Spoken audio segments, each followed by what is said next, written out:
ರಾಜೀನಾಮೆ ಕೊಡೋದಿಲ್ವಂತೆ ಯಡಿಯೂರಪ್ಪ, ಕೊಡ್ಲೇಬೇಕು ಅಂತಿದೆ Eshwarappa team, ಇಬ್ಬಾಗದತ್ತ BJP.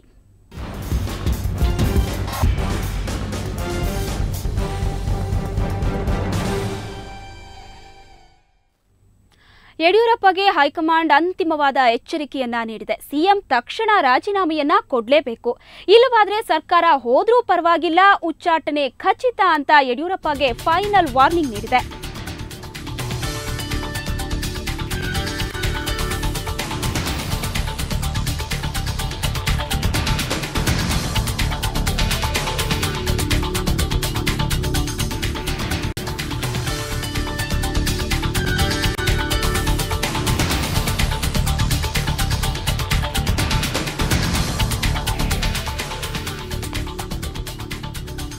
ಯಡಿಯೂರಪ್ಪಗೆ high command ಈಗ ಅಂತಿಮವಾದ ಎಚ್ಚರಿಕೆಯನ್ನ ನೀಡಿದೆ. ಸಿಎಂ ತಕ್ಷಣ ರಾಜೀನಾಮೆ ಕೊಡಲೇಬೇಕು, ಇಲ್ಲದೇ ಇದ್ರೆ ಸರ್ಕಾರ ಹೋದ್ರೂ ಪರವಾಗಿಲ್ಲ, ಉಚ್ಚಾಟನೆ ಖಚಿತ ಅಂತ ಯಡಿಯೂರಪ್ಪಗೆ ಹೈಕಮಾಂಡ್ ಫೈನಲ್ ವಾರ್ನಿಂಗ್ ಅನ್ನ ಕೊಟ್ಟಿದೆ.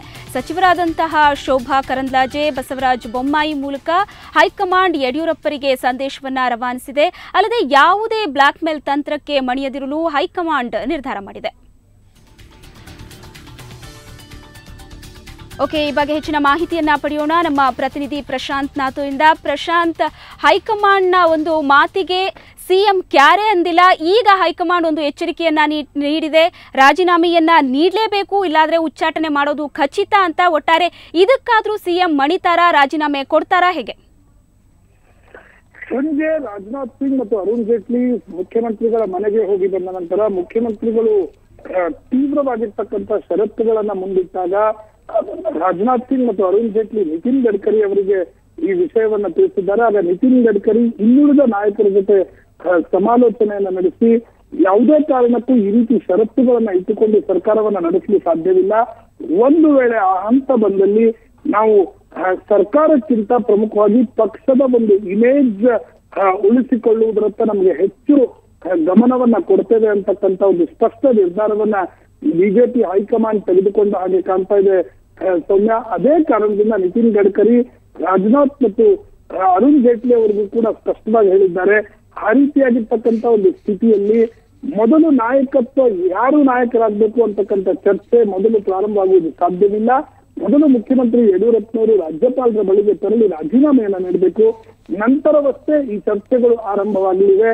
ಯಾಕಂದ್ರೆ ಒಂದು ಹಂತದಲ್ಲಿ ಆ ಚರ್ಚೆ ಆರಂಭ ಮಾಡಿದಾಗ ಮುಖ್ಯಮಂತ್ರಿ ಯಡಿಯೂರಪ್ಪನವ್ರನ್ನೇ ಮುಂದುವರಿಸಿ ರಾಜೀನಾಮೆಯನ್ನ ನೀಡದೆ ಈ ರೀತಿ ಚರ್ಚೆಗಳು ಆರಂಭ ಆದಾಗ ಇನ್ನೂ ಹೆಚ್ಚಿನ ಗೊಂದಲಕ್ಕೆ ಅದು ಆಸ್ಪದವನ್ನ ಮಾಡಿಕೊಡ್ಬೋದು ಅಂತಕ್ಕಂಥದ್ದು ಹೈಕಮಾಂಡ್ ನಡೆಸ್ತಿರ್ತಕ್ಕಂಥ ಚಿಂತನೆ.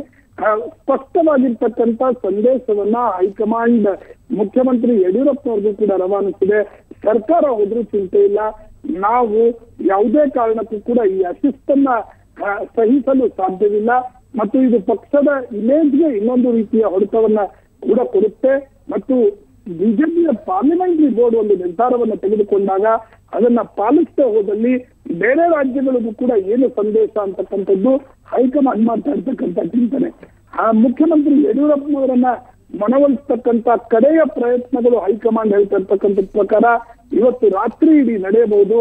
ಆದ್ರೆ ನಾಳೆ ಮಧ್ಯಾಹ್ನದವರೆಗೆ ಒಂದು ಅಂತಿಮ ತೀರ್ಮಾನವನ್ನ ಹೈಕಮಾಂಡ್ ತೆಗೆದುಕೊಳ್ತದೆ ಅಂತಕ್ಕಂಥದ್ದು ಹೈಕಮಾಂಡ್ ಮೂಲಗಳು ಹೇಳ್ತಾ ಇರ್ತಕ್ಕಂಥ ಮಾತು.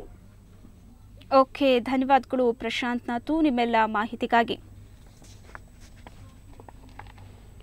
ಸಿಎಂ ರಾಜೀನಾಮೆ ಪಡೆದೇ ಹೋಗಬೇಕು ಅಂತ ಇವತ್ತು ದಿನವಿಡೀ ಸಭೆ ನಡೆಸಿದಂತಹ ಬಿಜೆಪಿ ವರಿಷ್ಠರು ಕೊನೆಗೆ ಸಿಎಂ ಮನೆಗೆ ಬಂದರು.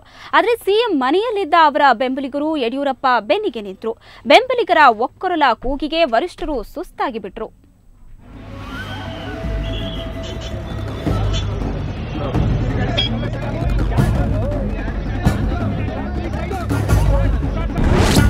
ಯಡಿಯೂರಪ್ಪ ರಾಜೀನಾಮೆ ಕೊಡೋದೇ ಇಲ್ಲ,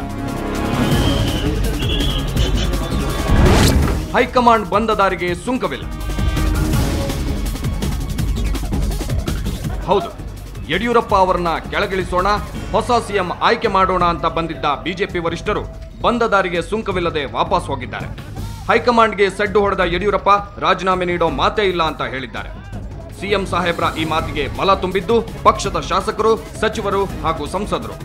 70ಕ್ಕೂ ಹೆಚ್ಚು ಶಾಸಕ ಬಲ ಹೊಂದಿದ್ದ ಯಡಿಯೂರಪ್ಪ ಅವರನ್ನ ಹೈಕಮಾಂಡ್ ಅಲುಗಾಡಿಸೋಕೆ ಸಾಧ್ಯವಾಗಲಿಲ್ಲ. ಸಿಎಂ ಜೊತೆ ಸಂಧಾನ ಮಾತುಕತೆಗೆ ಬಂದ ಹೈಕಮಾಂಡ್ಗೆ ಯಡಿಯೂರಪ್ಪ ಜಿಂದಾಬಾದ್ ಅನ್ನೋ ಘೋಷಣೆ ಎದುರಾಯಿತು.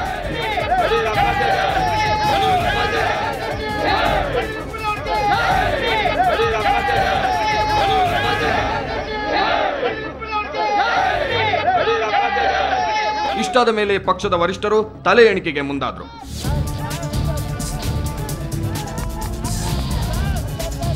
ಎಪ್ಪತ್ಮೂರು ಶಾಸಕರು, 15 ಸಂಸದರು, 21 ವಿಧಾನ ಪರಿಷತ್ ಸದಸ್ಯರು ಯಡಿಯೂರಪ್ಪ ಪರ ನಿಂತಿರೋದಾಗಿ ಹೇಳಿದ್ರು. ಸಿಎಂ ಬಲ ಹೆಚ್ಚಾಗಿದ್ದ ಕಾರಣ ಹೈಕಮಾಂಡ್ಗೆ ಕೈ ಕಟ್ಟಿದಂತಾಯಿತು. ದಿಲ್ಲಿಯಿಂದ ಬಂದಿದ್ದ ಅರುಣ್ ಜೇಟ್ಲಿ ಹಾಗೂ ರಾಜನಾಥ್ ಸಿಂಗ್ ಬಂದ ದಾರಿಗೆ ಸುಂಕವಿಲ್ಲ ಅಂತ ವಾಪಸ್ಸಾದ್ರು. ಈ ಸಂದರ್ಭದಲ್ಲಿ ಮಾತನಾಡಿದ ಸಿಎಂ ಪರ ಶಾಸಕರು ತಮ್ಮ ಬೆಂಬಲ ಎಂದೆಂದಿಗೂ ಯಡಿಯೂರಪ್ಪ ಅವರಿಗೆ ಇರುತ್ತೆ ಅಂದ್ರು. ಯಡಿಯೂರಪ್ಪನವರ ಬದಲಾವಣೆ ಪ್ರಶ್ನೆ ಇಲ್ಲ.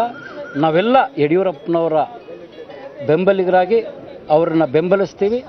ಅಕಸ್ಮಾತ್ ಯಡಿಯೂರಪ್ಪನವರೇ ರಾಜೀನಾಮೆ ಕೊಡ್ತೀನಿ ಅಂತಕ್ಕಂಥ ತೀರ್ಮಾನವನ್ನು ತೆಗೆದುಕೊಂಡು ಕೂಡ ನಾವು ಯಾವೊಬ್ಬ ಶಾಸಕರು ಯಡಿಯೂರಪ್ಪನವ್ರನ್ನ ರಾಜೀನಾಮೆ ಕೊಡ್ಲಿಕ್ಕೆ ನಾವು ಬಿಡೋದಿಲ್ಲ. ಇವತ್ತು ಸುಮಾರು 80-90 ಜನ ಚುನಾಯಿತ ಪ್ರತಿನಿಧಿಗಳಿದ್ದೀವಿ. ಸೊ ನಮ್ಮ ಒಂದು ಕೋರಲ್ನ ಒತ್ತಾಯ, ನೀವು ಇನ್ನೂ ಒಂದು 4-5 ದಿನ ತಡೆದು ಅದನ್ನು ಕೂಲಂಕುಷ ಪರಿಶೀಲಿಸಿ ಆಮೇಲೆ ತಾವು ತೀರ್ಮಾನವನ್ನು ತಗೊಬೇಕು. ಆ ಥರ ತೀರ್ಮಾನವನ್ನು ತಗೊಬಾರ್ದು ಅನ್ನೋ ಮಾತನ್ನ ನಾವು ನಾಯಕರಿಗೆ ಹೇಳಿ. ಯಡಿಯೂರಪ್ಪ ಬೆಂಬಲಿಗ ಶಾಸಕರ ಬಲ ಹೆಚ್ಚಿರೋದನ್ನ ಮನಗಂಡ ಬಿಜೆಪಿ ವರಿಷ್ಠರು ಸದ್ಯದ ಮಟ್ಟಿಗೆ ಸೈಲೆಂಟ್ ಆಗಿದ್ದಾರೆ. ಆದ್ರೆ ಸಿಎಂ ವಿರುದ್ಧ ನಿಂತು ವರಿಷ್ಠರ ಮಾತನ್ನ ಕೇಳೋಕೆ ಹೊರಟಿದ್ದ ಬಿಜೆಪಿ ರಾಜ್ಯಾಧ್ಯಕ್ಷ ಈಶ್ವರಪ್ಪಗೆ ಸೋಲಾಗಿದೆ. ಈಶ್ವರಪ್ಪ ಅವರಿಗೆ ಬೆಂಬಲ ಕೊಟ್ಟಿದ್ದ ಶಾಸಕರು ಈಗ ಸುಮ್ಮನಾಗಬೇಕಿದೆ. ಬ್ಯೂರೋ ರಿಪೋರ್ಟ್, ಸುವರ್ಣ ನ್ಯೂಸ್ 24/7.